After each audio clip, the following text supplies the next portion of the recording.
ndabashimiye cyane ko mwasidukaye niyo nka kugira dusangire umunsi mukuru. Na cyane cyane nawashukuru sana Watanzania wamekuja kujiunga na sisi.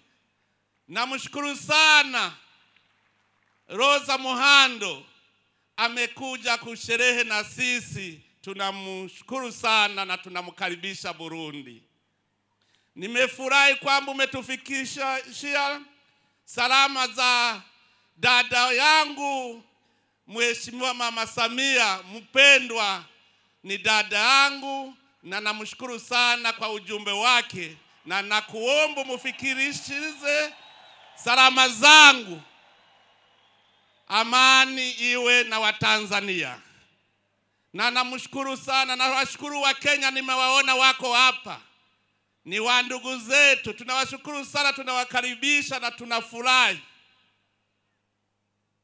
N'abandi bose baje kwifatanya natwe bavuye mu bihugu bitandukanye, turabakengurukiye cyane kubona baje kwifatanya natwe kuri uyu munsi mukuru.